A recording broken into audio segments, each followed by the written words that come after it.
Dear students, welcome to impressive study मंच। आज की इस वीडियो में हम लोग भूगोल के अगले चैप्टर को देखने वाले हैं। अगला चैप्टर जो है उसका नाम है वन एवं वन्य प्राणी संसाधन। इसके पिछले वीडियो में हम लोगों ने क्या देखा था, तो जल संसाधन के बारे में पढ़ा था। और इस बार जो है इस वन एवं वन्य प्राणी संसाधन से कौन कौन से प्रश्न इम्पोर्टेंट है जो परीक्षा की दृष्टि से महत्वपूर्ण है, तो इसको क्या करेंगे हम बारी बारी से एक एक क्वेश्चन को देखते जाएंगे। और इस वीडियो में हमने क्या किया है, कुछ ऐसे पॉइंट को नोट किया है ताकि आपको नोट्स बनाने में आसानी होगा। तो इन प्रश्नों को हल करने के पहले आप लोग से पहले रिक्वेस्ट होगा कि यदि आप इस चैनल पर नए हैं तो इसे सब्सक्राइब कर लें और नोटिफिकेशन का बेल आइकन जरूर दबा लें ताकि जो भी वीडियो अपलोड हो तुरंत नोटिफिकेशन के द्वारा आप तक पहुंच सके। और ये वीडियो अगर आपको पसंद आए तो इसे लाइक करके जरूर जाएंगे और अधिक से अधिक दोस्तों के साथ इसे शेयर करना नहीं भूलेंगे। तो चलते हैं पहला क्वेश्चन पर। तो सबसे पहला क्वेश्चन है वन्य जीवों के ह्रास के 4 प्रमुख कारकों का उल्लेख करें। अब इसको जैसे क्वेश्चन पूछेगा तो क्या पूछ रहा है कि वन्य जीवों के ह्रास के 4 प्रमुख कारकों का उल्लेख करें। देखिए, सबसे पहले क्वेश्चन समझना है कि आखिर क्वेश्चन क्या कहता है, क्योंकि जब तक क्वेश्चन समझ में नहीं आएगा तब तक के आप आंसर भली भांति नहीं लिख सकेंगे। तो परीक्षा में जिस तरह से क्वेश्चन पूछा जाता है हमको उसी तरह से जवाब भी देना है। जो पूछ रहा है वही हमको लिखना है, हमें फालतू नहीं लिखना है, ठीक है। तो इसमें कह रहा है कि वन्य जीवों के ह्रास। यहाँ वन्य जीव क्या हो गया, तो वन्य जीव का मतलब हो गया कि जो जंगल में जीव जंतु रहते हैं, ठीक है। और ह्रास का मतलब हो गया कमी, तो यानी जंगल में जो जीव जंतु है, जंगली जीव जंतु, उसकी कमी क्यों होती जा रही है। इसको क्या करना है, 4 कारण लिखना है। तो कौन कौन से कारण हो सकता है, इसमें हमने क्या किया है, 4 पॉइंट को लिख दिया है, ठीक है ना। इसको इसलिए हमने नोट कर दिया है ताकि आपको नोट्स बनाने में आसानी होगा, ठीक है ना। अगर ये पॉइंट याद रहेगा तो इसको आप डील आराम से कर सकते हैं। जैसे बड़े पैमाने पर जो है ना वन विनाश किया जा रहा है, जंगली जीव क्यों नष्ट हो रहे हैं, जंगल में जीवों की कमी क्यों हो गई है। तो सबसे पहला क्या है कि बड़े पैमाने पर वन विनाश किए जा रहे हैं, यानी जंगलों को अंधाधुंध कटाई की जा रही है। कारण इसके बहुत है, ठीक है ना, कि जंगलों की कटाई क्यों हो रहा है, तो उसको हम अगला क्वेश्चन में देखेंगे कि वन जो है विनाश क्यों हो रहा है, जंगल नष्ट क्यों हो रहे हैं। तो इसमें पूछ रहा है कि जंगली जीव क्यों खत्म होते जा रहे हैं। तो जंगली जीव तो जंगल में रहता है, तो यानी जब जंगल समाप्त हो जाएगा तो जंगली जीव भी नष्ट हो जाएंगे। तो इसीलिए पहला कारण क्या होगा कि बड़े पैमाने पर वन विनाश। तो इसको डैश दे करके क्या करेंगे, लिखेंगे कि जंगलों की अंधाधुंध कटाई होने के कारण क्या है कि उसमें रहने वाले जीव जंतु तितर बितर हो जा रहे हैं, इधर उधर भाग जा रहे हैं, जिसके कारण क्या है कि उसकी संख्या जो है वो घटती जा रही है। अब इसके बाद आता है दूसरा, आनंद एवं भोजन सुरक्षा के लिए। कुछ लोग क्या करते हैं, कहता है कि अपने आनंद के लिए, अपने खुशी के लिए क्या करते हैं, आखेट करने जाते हैं, शिकार खेलने जाते हैं और क्या करते हैं, उस निर्दोष प्राणियों को क्या करते हैं, मार देते हैं। इससे भी कहता है कि जीव जंतुओं की ह्रास हो रही है। उसके बाद फिर क्या है कि भोजन सुरक्षा के लिए कुछ ऐसे लोग हैं जिससे जो क्या है कि जंगली जीवों से अपना भोजन प्राप्त करने के लिए उसको मारते हैं। ये हो गया दूसरा कारण। फिर है जीवों के प्रति दया भाव की कमी। कुछ लोग ऐसे हैं जो हो सकता है कि उसको शिकार करके उसका मतलब भोजन के रूप में प्रयोग नहीं करता, लेकिन कुछ लोगों की एक आदत होती है कि चलो उस जंतु को क्या करना है, मार देना है, ठीक है ना। यानी उसके हृदय में दया नहीं है। तो जीवों के प्रति दया की कमी हो गई है मानव में, जिसके कारण क्या है कि उस जीव जंतुओं को नष्ट कर रहे हैं। फिर उसके बाद आता है सरकार की उपेक्षापूर्ण नीति। इस उपेक्षापूर्ण नीति इसलिए कहा जा सकता है क्योंकि सरकार के जो भी कहता है कि वन्य जीवों के सुरक्षा से संबंधित जो कानून है वो कड़े कानून नहीं है, उस पर कहता है कि कुछ कड़े रुख नहीं अपनाए जा रहे हैं, जिसके कारण क्या है कि जंगली जीवों पर जो है ना वो मारने के लिए उस पर रोक नहीं लगाया जा रहा है। अगर ये नीति, अगर कड़ा नीति अगर लागू कर दिया जाए तो जंगली जीवों का ह्रास कम हो सकता है। अब इसके बाद है कि बिहार में वन विनाश के मुख्य कारकों को लिखें। अब देखिए क्वेश्चन आ गया। क्वेश्चन ये समझना था कि वन्य जीवों के ह्रास, यहाँ पर कहता है जंगली जीव क्यों नष्ट हो रहे हैं, उसके कारण लिखना था। अब यहाँ पर है कि बिहार में वन विनाश के मुख्य कारण, बिहार में खास करके पूछ रहा है कि बिहार में जंगल क्यों नष्ट हो रहे हैं, इसका कारण क्या है। अब इसका कारण क्या है कि जंगल क्यों नष्ट हो रहा है, तो सबसे पहली बात है मानवीय हस्तक्षेप। इसमें बहुत से पॉइंट आएंगे। मानवीय हस्तक्षेप का मतलब क्या है कि मनुष्य जो है ना वो जंगल से क्या करता है, लकड़ियों को काट लाता है, पशुचारण करता है, यानी अपने जानवरों को क्या करता है कि जंगलों में छोड़ देता है, जिसके कारण कहता है कि वो छोटे छोटे जो पौधे कहता है कि पनप रहे थे वो जानवरों के कहता है कि खुर से क्या होता है कि वो नष्ट हो जाता है, कुचला जाता है, जिसके कारण उसका विकास नहीं हो पाता है। ये भी एक कारण है। तो मानवीय हस्तक्षेप है इसमें, यानी वो जंगल से लकड़ियों को भी काटता है और क्या करता है अपने जानवरों को भी चराता है, जिससे कहता है छोटे मोटे जो पेड़ पौधे हैं वो नष्ट हो जाते हैं। उसके बाद है तीव्र गति से बढ़ती जनसंख्या। अब यहाँ पर सोचने वाली बात है, जनसंख्या जब बढ़ रही है तो कहता है कि वन विनाश कैसे हो रहा है। जनसंख्या बढ़ने से वन विनाश हो रहा है। ये कैसे हो रहा है? जब जनसंख्या बढ़ रहा है तो उसकी आवश्यकता बहुत सा है जंगलों से, तो क्या करता है कि अपनी आवश्यकता को पूरा करने के लिए जंगल से क्या करता है, जलावन के लिए लकड़ी काट लाता है। कुछ क्या है कि अपने अनेक कार्यों में लकड़ियों का उपयोग करता है, तो लकड़ी कहाँ से लाता है? तो जंगलों से काट करके लेकर के चला आता है। ये हो गया क्या? तीव्र गति से बढ़ती जनसंख्या। इसमें एक चीज़ और है, जब जनसंख्या अधिक बढ़ रही है तो क्या उसको खेती करने लायक ज़मीन नहीं है, तो क्या करता है जंगलों को सफाया करके और धीरे धीरे क्या उस भूमि को कृषि लायक बना देता है और उसमें खेती करता है। तो इस कारण से भी कहता है कि जंगल नष्ट हो रहा है। फिर उसके बाद आता है कि तीव्र गति से उत्खनन विकास योजनाएं। ये क्या है? उत्खनन यानी कुछ जगहों पर अगर ऐसा पता चल गया कि अंदर जो है से कुछ खनिज है और उसके ऊपर क्या है, भूमि पर जंगल है, तो क्या करता है जंगलों को नष्ट कर दिया जाता है उस उत्खनन के चक्कर में।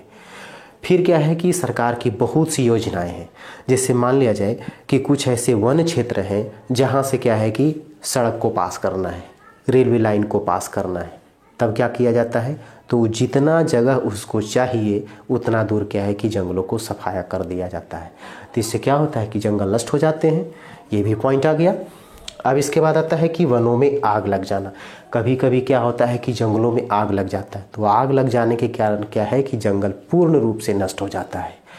फिर अगला पॉइंट है कि वनों की अंधाधुंध कटाई। देखिए यहाँ पर मानवीय हस्तक्षेप में ये भी आ जाएगा, ठीक है ना, या इसको हम अलग पॉइंट भी बना सकते हैं कि मानव क्या करता है कि अपनी आवश्यकता को पूरा करने के लिए वो भविष्य को नहीं देखता है, वो पेड़ पौधों को क्या करता है, अपने तत्काल आवश्यकताओं की पूरी करने के लिए पेड़ पौधे को काट देता है, यानी जंगलों से लकड़ियों को काट लेता है।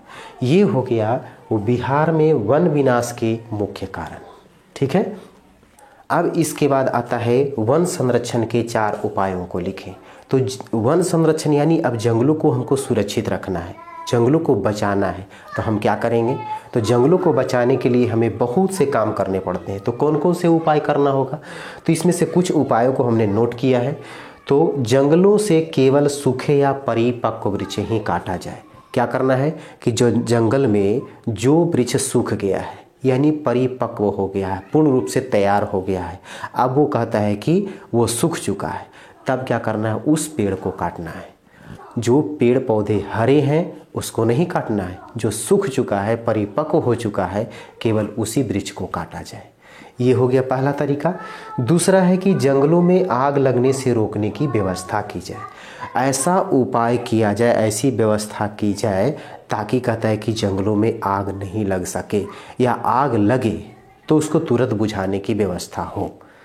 दूसरी बात फिर अगला क्या है, काटे गए वन क्षेत्रों में वृक्षारोपण किया जाए। जिस क्षेत्र में कहता है कि जंगल जो है यानी वीरान क्षेत्र हो गया, वहाँ पर जंगल नहीं है, पेड़ पौधे नष्ट हो गए हैं, तो उन क्षेत्रों में क्या किया जाए, अधिक से अधिक वृक्षारोपण किया जाए।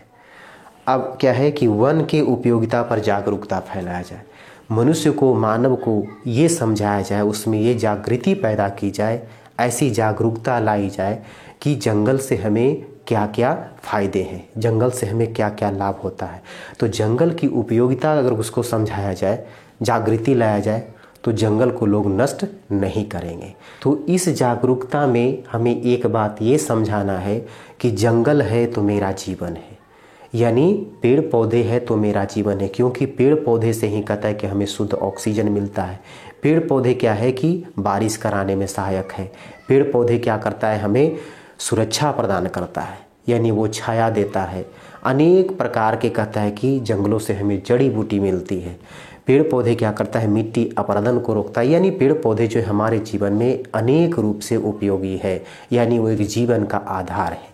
इसलिए पेड़ पौधे को हमें नष्ट नहीं करना चाहिए, जंगलों को हमें बर्बाद नहीं करना चाहिए। तो ये जागरूकता फैलाना चाहिए। ये हो गया क्या, 4 पॉइंट हो गया। अब इसके बाद आता है लुप्त होने वाले कुछ पशु पक्षी के नाम लिखें। क्या है कि कुछ ऐसे पशु पक्षी हैं जो लुप्त हो गए हैं, गायब हो गए हैं, यानी वो प्रजाति जो है सो अब देखने को मिलता नहीं है। तो उन पशु पक्षियों के कुछ नाम हमने नोट किया है।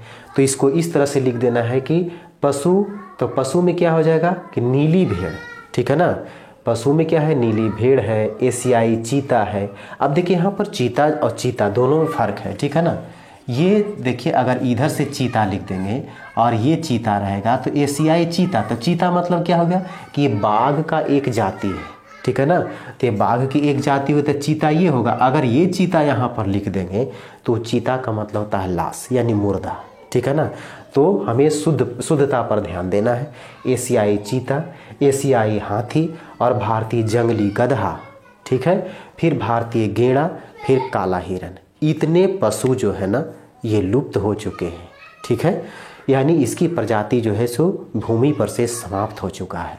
उसके बाद आता है पक्षी। कौन कौन ऐसे पक्षी थे जिसकी प्रजाति समाप्त हो चुकी है? तो इसका नाम है गुलाबी सिर वाली पक्षी। उसका सिर जो था ना वो गुलाबी था, तो वो सुनहरा पक्षी जो है वो गायब हो चुका है यानी लुप्त हो गया है। फिर पहाड़ी कोयल, फिर है पूंछ वाला मेकाक और है जंगली चित्तीदार उल्लू। इतने पक्षी और पशु जो है वो लुप्त हो चुके हैं, तो इसको याद कर लेना है।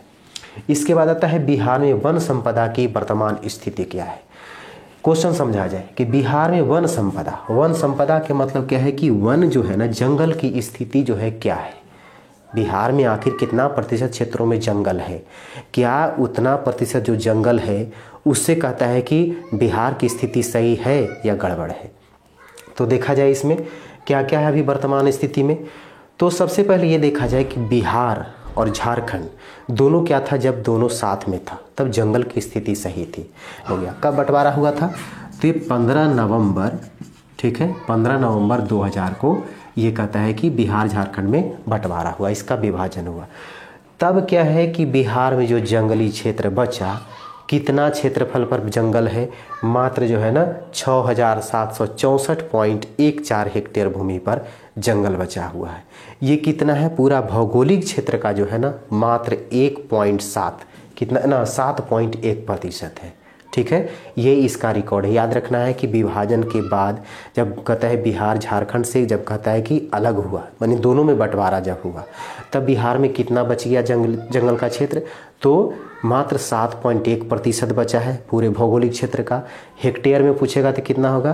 तो 6764.14 हेक्टेयर, ठीक है। ये रिकॉर्ड लिखना बहुत ज़रूरी है। फिर उसके बाद है कि बिहार में कुल 38 ज़िले हैं, तो 38 ज़िले में से 17 ज़िला तो कहता है कि एकदम जंगल है ही नहीं, समझे। 17 ज़िलों में जंगल एकदम नष्ट हो गया है। और जो कुछ ज़िले जो शेष बचे हैं, ठीक है ना, जैसे मान लीजिए कि पश्चिमी चंपारण, मुंगेर, बांका, नवादा, ठीक है, जमुई, इसमें कहता है कुछ बेहतर स्थिति है। वो कितना है? कहता है कि 3700 किलोमीटर स्क्वायर क्षेत्रफल में क्या है कि जंगल है। यहाँ कुछ क्षेत्र में क्या है कि जैसे पूछेगा कि बिहार में पश्चिमी चंपारण, मुंगेर, बांका, नवादा, गया, ठीक है, तो इन क्षेत्रों में जो है से कुछ जंगल है, बेहतर स्थिति में है। तो अगर कितना क्षेत्रफल में है? तो 3700 वर्ग किलोमीटर क्षेत्रफल में है। अब इसके बाद जो बाकी जो जिला बच गया, इसके बाद क्या है, जो उस जिला में क्या है कि मात्र केवल झारकुश है, यानी केवल झाड़ी है, वहाँ केवल नाम मात्र का वो जंगल नहीं रहा।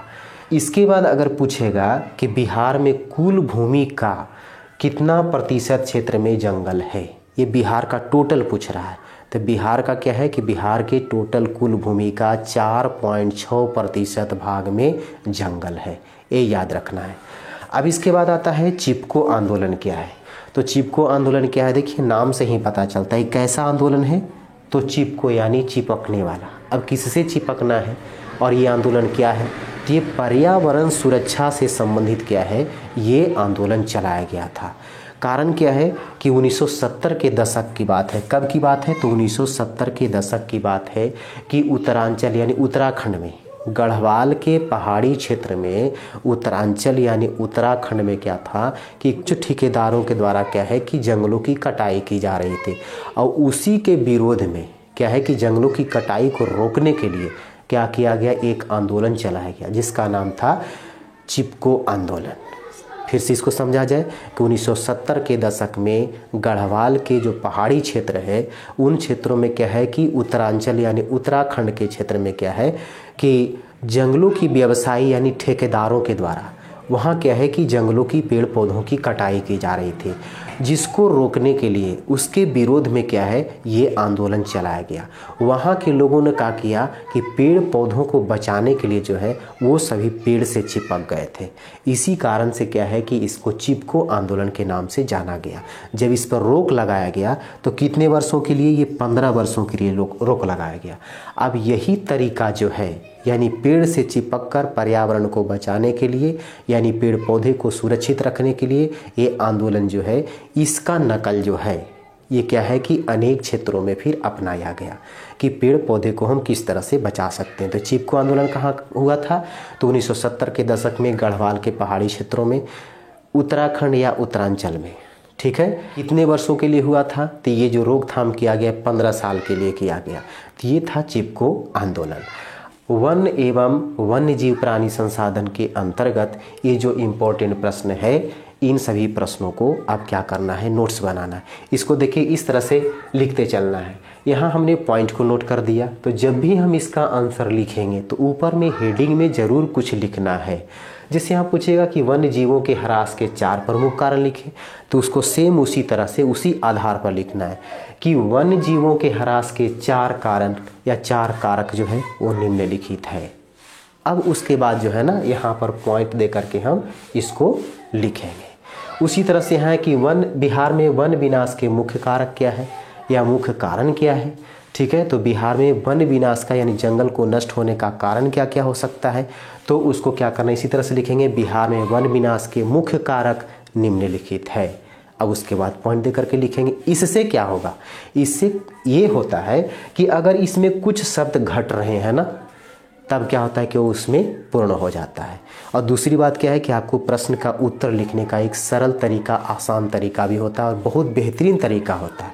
इससे पता चलता है कि स्टूडेंट जो है वो इसको लिखने का तौर तरीका पता है। तो इस प्रकार सभी प्रश्नों का उत्तर हमें सजा करके लिखना, ऐसा एकदम सजा करके लिखें कि अगर कॉपी जांचने वाले के पास यानी जिन शिक्षक के पास जाए तो उन्हें सोचना पड़े कि आखिर हम इसमें नंबर काटें या नहीं काटें।